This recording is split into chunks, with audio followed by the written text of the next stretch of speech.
ಏಳು ನನ್ನ ಪವಿತ್ರವಾದಂತ ಆನಂದ ಕೊಡುವಂತ ಮಗುವನ್ನ ಶಿಶುವನ್ನ ಕೊಂದಂತ ನನ್ನ ಅಣ್ಣನೇ ಇವತ್ತು 8ನೇ ಮಗನ ಬಿಡ ಸಾಧ್ಯ ಅಂತ ಹೇಳಿ ಈ ಕಡೆ ಮತ್ತೊಂದು ಕಡೆ ಭಯ ಆಗ್ತದೆ. ಇವು ಎರಡರ ಭಯದ ಮಧ್ಯದಲ್ಲಿ ರಾತ್ರಿ 12 ಗಂಟೆ, ಆ 12 ಗಂಟೆ ಪೂರ್ವದಲ್ಲಿ ಒಂದು ದಿವ್ಯವಾಣಿ ಆಗ್ತದೆ.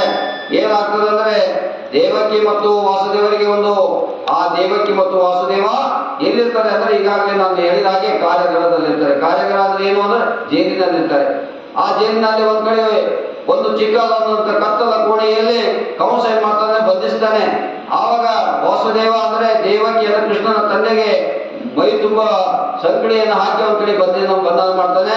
ಇನ್ನೊಂದ್ ಕಡೆ ದೇವಕಿಗೆ ಒಂದ್ ಕಡೆ ಚಿತ್ರಹಿಂಸೆಯ ರೂಪದಲ್ಲಿ ಆಕೆಗೆ ಒಂದು ಕತ್ತಲ ಕೋಣೆಯಲ್ಲಿ ಕಂಸ ಬಿಟ್ಬಿಡ್ತಾನೆ. ಅಂತ ಒಂದು ಕತ್ತಲ ಕೋಣೆಯಲ್ಲಿ ವಾಸ ಮಾಡುತ್ತಿರುವಂತ ಕೃಷ್ಣನ ತಂದೆ ತಾಯಿಯರು ರಾತ್ರಿ 12 ಗಂಟೆ ಇನ್ನೂ ಸ್ವಲ್ಪ ಹೊತ್ತಾಗಿರ್ತದೆ. ಅವಾಗ ಒಂದು ದಿವ್ಯವಾಣಿ ಆಗ್ತದೆ, ಆಕಾಶವಾಣಿ ಆಗ್ತದೆ. ನಂತರ ಸಾಕ್ಷಾತ್ ವಿಷ್ಣುನೇ ಈ ಭೂಮಿಗೆ ಬರ್ತಾರೆ ಅಂತೇಳಿ ಅವರು ಒಂದು ವಾಣಿ ಆಗ್ತದೆ. ವಾಣಿ ಆದಾಗ ಭಯಭೀತರಾಗ್ತಾರೆ.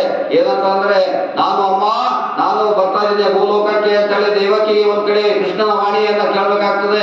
ಆವಾಗ ಭಯಭೀತನಾಗ್ಲಿಲ್ಲ, ಆನಂದ ಆಗ್ತಾಳೆ ದೇವಕಿ. ಏನಂತಂದ್ರೆ ಸಾಕ್ಷಾತ್ ವಿಷ್ಣುನೇ ನನಗೆ ನನ್ನ ಗರ್ಭದಲ್ಲಿ ಪ್ರವೇಶ ಆಗ್ತಾ ಇದ್ದಾನೆ, ಹಾಗಾಗಿ ನಾನು ಬಹಳ ಖುಷಿ ಪಡ್ತಾಳೆ.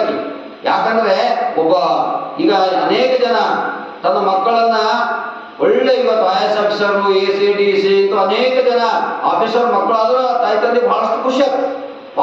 ಅದಕ್ಕಿಂತ ಖುಷಿ ಜಗತ್ತಿನಲ್ಲಿ ಯಾರಿಗೂ ಆಗಲ್ಲ. ಹಾಗಾಗಿ ಇವತ್ತ ಅನೇಕ ಜನ ಏನ್ ಮಾಡ್ತಿದ್ದಾರೆ, ಶಿಕ್ಷಣಕ್ಕೆ ನಮ್ಮ ಒತ್ತು ಕೊಟ್ಟು ಇವತ್ತು ನನ್ನ ಮಗ ಶ್ರೇಷ್ಠ.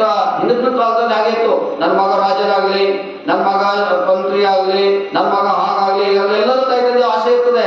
ಆದ್ರೆ ಇವತ್ತು ದೇವಕಿಯ ಆಸೆ ಅಂತದ್ದು ಅಂತಂದ್ರೆ ಸಾಕ್ಷಾತ್ ಪರಮಾತ್ಮನೇ ತನ್ನ ಗರ್ಭದಲ್ಲಿ ಪುತ್ರನಾಗಿ ದೇವರನ್ನೇ ತನ್ನ ಗರ್ಭದಲ್ಲಿ ಜನಿಸ್ತಿದ್ದಾಳೆ. ಅಂದ್ರೆ ಆ ಯಾರ ರಾಜ ಅಲ್ಲ, ಸಾವಿರಾರಲ್ಲ, ಕೋಟಿ ರಾಜಗಳಿಗೆ ಮೀರಿಸುವಂತ ರಾಜ ಯಾರಾಗಿದ್ದಾಗಿದ್ರೆ ಭಗವಾನ್ ಶ್ರೀಕೃಷ್ಣನಾಗಿದ್ದ. ಭಗವಾನ್ ಶ್ರೀಕೃಷ್ಣನೇ ಗರ್ಭದಲ್ಲಿ ಪ್ರವೇಶವಾದಾಗ ಎಂತ ತಾಯಿಗೆ ಎಂತ ಖುಷಿಯಾಗಿರ್ಬೇಕು. ಯಾಕಂದ್ರೆ ಯಾಕೆ 7 ಮಕ್ಕಳನ್ನ ಕಳೆದುಕೊಂಡಂತ ತಾಯಿ, 7 ಸುಮಾರು ವರ್ಷಗಳ ಜೈಲಿರುವಂತ ತಾಯಿ ಏನಾಗಿದ್ದಳು ಅಂದ್ರೆ ಬಹಳ ನೊಂದುಕೊಂಡಿದ್ದಳು, ನೋವಾಗಿತ್ತು, ಬೇಜಾರಾಗಿತ್ತು, ಜೀವನವೇ ಸಾಕಾಗಿತ್ತು. ಅಂತ ಚಿತ್ರಹಿಂಸೆಯನ್ನ ತಾಳಲಾರದ ದೇವಕಿ ಏನಾಗಿದ್ದಳು ಅಂದ್ರೆ ಬಹಳ ಜೀವನದಲ್ಲಿ ನರ್ವಸ್ ಆಗಿದ್ದಳು. ಏನಪ್ಪ ಜೀವನ ಸಾಕಾಗಿತ್ತು ಎಂಬ ಭಾವನೆಗೆ ಒಳಗಾಗಿದ್ದಳು. ಅಂತ ಒಂದು ಸಂದರ್ಭದಲ್ಲಿ ಸಾಕ್ಷಾತ್ ಪರಮಾತ್ಮನೇ ನನ್ನ ಗರ್ಭದಲ್ಲಿ ನಾವು ಜನಿಸ್ತಾ ಇದ್ದಲ್ಲ ಭಗವಾನ್ ಶ್ರೀಕೃಷ್ಣ ಅಂದಾಗ ಆ ತಾಯಿಗೆ ಎಷ್ಟು ಖುಷಿಯಾಗಿರ್ಬೇಕು. ಆಕೆಗೆ ಯಾವುದೇ ರೀತಿಯಾಗಿ 7 ಮಕ್ಕಳನ್ನ ಕಳೆದುಕೊಂಡಂತವ ನೋವು ಏನಾಗಿತ್ತು ಅಂದ್ರೆ ಅದು 5 ಸೆಕೆಂಡ್ನಲ್ಲಿ ಮಾಯ ಆಗ್ತು. ಏನ್ ಮಾಯ ಆಯ್ತು ಅಂದ್ರೆ ಸಾಕ್ಷಾತ್ ವಿಷ್ಣುನ ವಾಣಿ ಆಯ್ತು. ಓ ತಾಯಿ, ನಿನ್ನ ಗರ್ಭದಲ್ಲಿ ನಾನು ಪ್ರವೇಶ ಆಗ್ತಾ ಇದ್ದೇನೆ, ನಾನು ಬರ್ತಾ ಇದ್ದೇನೆ, ಭಯ ಬೇಡ. ನಿನ್ನ ಕಂಸವನ್ನ ಯಾರು ಏನ್ ಮಾಡಕ್ಕಾಗಲ್ಲ. 7 ಜನ ಮಗುಗಳನ್ನ ಕೊಂದಿದ್ರು ಕೂಡ ನನ್ನನ್ನು ಕೊಲ್ಲಕ್ ಸಾಧ್ಯ ಇಲ್ಲ. ನೀನು ಭಯಭೀತನಾಗಬೇಡ, ಆರಾಮಾಗಿರು ಅಂತೇಳಿ ಆಕಾಶವಾಣಿವಾದಾಗ ದೇವಕಿ ಮತ್ತು ವಾಸುದೇವರು ಪರಮಾತ್ಮನನ್ನ ನೆನೆಸುತ್ತಾ, ಸಾಕ್ಷಾತ್ ವಿಷ್ಣುವನ್ನ ನೆನೆಸುತ್ತಾ ಪ್ರಾರ್ಥನೆ ಮಾಡುವಾಗ ರಾತ್ರಿ 12 ಗಂಟೆಗೆ ಏನಾಗ್ತದೆ, ಸಾಕ್ಷಾತ್ ಭಗವಾನ್ ಶ್ರೀಕೃಷ್ಣನೇ ಏನಾಗ್ತದೆ ಭೂಲೋಕಕ್ಕೆ ಪ್ರವೇಶ ಆದಾಗ ಇಡೀ ದೇವತೆರೆಲ್ಲರೂ, ಸ್ವರ್ಗ ಲೋಕದಲ್ಲಿರುವಂತಹ ಎಲ್ಲಾ ದೇವತೆರೆಲ್ಲರೂ ಏನ್ ಮಾಡ್ತಾರೆ ಅಂದ್ರೆ ಆಗಮಿಸ್ತಾರೆ ಭೂಲೋಕಕ್ಕೆ ಆಗಮಿಸಿ ಎಲ್ಲರೂ ಪ್ರಾರ್ಥನೆಯಲ್ಲಿ ತೊಡಗಿರ್ತಾರೆ. ಹಾಗಾದ್ರೆ ಒಬ್ಬ ಪ್ರಧಾನಮಂತ್ರಿ ಆಗಿದ್ದು ಅಥವಾ ಮುಖ್ಯಮಂತ್ರಿ ಆಗಲಿ ಯಾರೇ ಆಗಲಿ ಅವ್ರು ಬಂದಾಗ ಎಲ್ಲಾ ಆಫೀಸರ್ಗಳು, ಅವ್ರ ಸುತ್ತಮುತ್ತ ಬಂಧು ಬಳಗದವರು ಎಲ್ಲರೂ ಆಗಮನ ಮಾಡ್ತಾರಲ್ಲ, ಹಾಗೆ ವಿಷ್ಣುನೇ ನೇರವಾಗಿ ಸ್ವರ್ಗ ಲೋಕದಿಂದ ಭೂಲೋಕಕ್ಕೆ ಆಗಮಿಸಿದಾಗ ಎಲ್ಲಾ ದೇವತೆರೆಲ್ಲರೂ ಆ ಪ್ರಾರ್ಥನೆ ಮಾಡಲು ಆರಂಭ ಮಾಡ್ತಾರೆ. ದೇವರೇ, ಹೇ ಪ್ರಭು ವಿಷ್ಣುನೇ, ನೀನೇ ಈ ಭೂಲೋಕಕ್ಕೆ ಬಂದಾಗ ಸ್ವರ್ಗ ಲೋಕದಲ್ಲಿ ಏನಿದೆ ನಮ್ಮ ಕೆಲಸ.